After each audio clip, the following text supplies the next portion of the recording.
നമ്മുടെ പ്രിയ നായികയാണ് ഐശ്വര്യ റായ്. അതേപോലെ തന്നെ നമ്മുടെ പ്രിയ നായകനാണ് സൽമാൻ ഖാൻ. ഇവർ തമ്മിൽ 1999 ഒരു സിനിമ ചിത്രത്തിലൂടെ ഇവർ ഭയങ്കര പ്രണയത്തിലായി. അതിനുശേഷം കുറച്ച് നല്ല നല്ല ഫേമസ് ആയിട്ടായിരുന്നു ഇവരെ ജോഡി. ഈ ജോഡി എല്ലാവർക്കും ഭയങ്കര ഇഷ്ടമായിരുന്നു. അങ്ങനെയൊക്കെ ആയിരുന്നു. പിന്നീട് 2000 എൻ്റെ ഓർമ്മ ശരിയാണെങ്കിൽ 2002 ഇവർ ബ്രേക്കപ്പായി. ഈ ബ്രേക്കപ്പിൻ്റെ പല റീസണുകളും എല്ലാവരും പറയുന്നുണ്ട്. ചില ആൾക്കാർ പറയുന്നുണ്ട് ഇത് സൽമാൻ ഖാൻ്റെ ക്യാരക്ടർ ശരിയില്ല, അതായത് ഭയങ്കര പൊസസീവ് ക്യാരക്ടറാണ്, ഭയങ്കര ഭയങ്കര ദേഷ്യക്കാരനാണ് എന്നൊക്കെയാണ് പറയുന്നത്. സത്യം എന്താണെന്ന് നമുക്കറിയില്ല. ഇപ്പോൾ സൽമാൻ ഖാൻ ഇപ്പോൾ സ്റ്റിൽ അൺമേരീഡാണ്. നമുക്കറിയാം ഐശ്വര്യ റായ് ഇപ്പം കല്യാണം കഴിച്ചു. ഒരു അഭിഷേക് ബച്ചനെ കല്യാണം കഴിച്ചു. ഒരു കുട്ടിയുണ്ട്. ആരാധ്യ എന്ന് പറഞ്ഞ നല്ല സുന്ദരി കുട്ടിയുണ്ട്.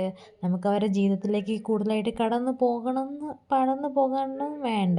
എന്നാലും നമുക്ക് റീസൺ എന്ന് പറയുന്നത് ചിലപ്പോൾ നമുക്കറിയാം എല്ലാ റിലേഷൻഷിപ്പും ഒരേപോലെ ആയിരിക്കണമെന്നില്ല. ചിലർക്ക് നല്ലത് കിട്ടും, ചിലർക്ക് നമുക്ക് ഒരു റിലേഷൻഷിപ്പ് ആവുമ്പോഴേ നമുക്ക് മനസ്സിലാവും അയാളെ ക്യാരക്ടർ എന്തൊക്കെയാണെന്ന്. ചിലപ്പോൾ സൽമാൻ ഖാൻ ഭയങ്കര പൊസസീവ് ആയിരിക്കും, ഭയങ്കര ദേഷ്യക്കാരനായിരിക്കും. അവരുടെ പ്രൊഫഷണൽ, അതായത് ഐശ്വര്യ റായിൻ്റെ പ്രൊഫഷണൽ മാറ്റേഴ്സിലൊക്കെ അയാൾ എന്നൊക്കെയാണ് വിവരങ്ങൾ വരുന്നത്. എന്തായാലും കുഴപ്പമില്ല. പക്ഷേ എനിക്കവർ നല്ലൊരു ജോഡിയായിട്ടാണ് തോന്നിയിരിക്കുന്നത്. കാരണം ചിലപ്പോൾ ഒരു പെണ്ണായാലും ഒരാണായാലും ഒരു ബന്ധം അവസാനിപ്പിക്കണമെങ്കിൽ ഒന്നല്ലെങ്കിൽ വേറെ രീതിയിലുണ്ടാവും. അത് ഒരാത്മാർത്ഥമായി സ്നേഹിച്ച് ഒരു ബന്ധം അവസാനിപ്പിക്കണമെന്ന് ഉണ്ടെങ്കിൽ എന്തെങ്കിലും അവൾക്ക് സഹിക്കാൻ പറ്റാത്ത ഒരു സിറ്റുവേഷൻ ആയിരിക്കും. ചിലപ്പോൾ അന്ന് അത് അവൾ ഉപേക്ഷിച്ചില്ല എങ്കിൽ, ഒന്നല്ലെങ്കിൽ നമ്മൾ ഇന്ന് കാണുന്നത് പോലെ വല്ല ഡിവോഴ്സ് കേസിലോ അല്ലെങ്കിൽ വല്ല സൂയിസൈഡോ അങ്ങനെ എന്തെങ്കിലും ചെയ്യുക. നമ്മൾ ചില ഡിസിഷൻ നമുക്ക് പറ്റില്ല എന്ന് അറിഞ്ഞ് ഒരു റിലേഷൻഷിപ്പിൽ, ഇപ്പോൾ ഏത് റിലേഷൻഷിപ്പ് ആയിക്കോട്ടെ, നമുക്കൊരു റിലേഷൻഷിപ്പിൽ പറ്റില്ല, എനിക്കത് പിടിച്ചു നിൽക്കാൻ പറ്റില്ല എന്നറിഞ്ഞാൽ അതിൽ നിന്ന് വരണം. അതായത് ഒരാൾക്ക് ഒന്നിനെ താല്പര്യമില്ലെങ്കിൽ മറ്റൊരാൾ അത് അവിടെ പിടിച്ചു നിൽപ്പിക്കരുത് എന്നാണ് എൻ്റെ അപേക്ഷ. ഒരു വിഷമമൊക്കെ ഉണ്ടാവും.